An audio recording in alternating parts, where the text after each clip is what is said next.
Hello guys, আসসালামু আলাইকুম। কেমন আছেন সবাই? আশা করি আপনারা সবাই সকলেই ভালো আছেন। তো আল্লাহ পাকের অশেষ রহমত ও কৃপায় আমিও ভালো আছি। আজকে চলে আসলাম আবারও একটি ভিডিও নিয়ে। আজকে আপনাদেরকে বলবো যে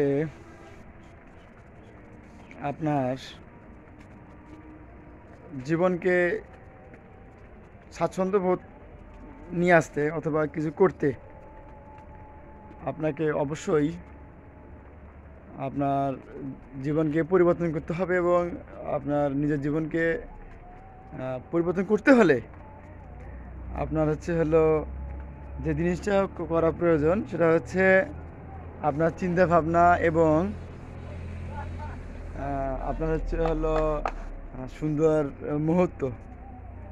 তো আজকে কথা বলবো যে আপনার জীবনকে আপনারা কীভাবে সুন্দর করতে পারেন। তো সেক্ষেত্রে আপনার চাইলেই যে হাজারো ব্যস্ততার মাঝে আপনি একটু ফাঁকা জায়গায় বা একটু ঘোরাঘুরি করে এবং প্রাকৃতিক সাথে মিশে কিছুক্ষণ একা থাকতে পারেন। কেননা আমাদের এত কাজ, মানে যে আপনার বলে এত কাজকর্ম করার পরে যদি আমাদের কিছু করতে হয় বা আমাদের মনকে যদি ঠিক রাখতে হয়, তাহলে অবশ্যই আমাদেরকে যেটা প্রয়োজন সেটা হলো একটা হলো সুন্দর মন মানসিকতা।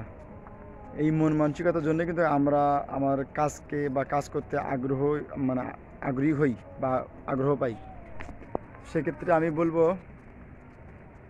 যে সকলেই নিজের মনটাকে আপনার একটু পরিষ্কার রাখবেন এবং আপনার চিন্তা ভাবনাগুলোকে একটু ভালো করবেন। আবারও দেখা হবে নতুন একটি ভিডিওর মাধ্যমে। আজকে এ পর্যন্তই। আসসালামু আলাইকুম।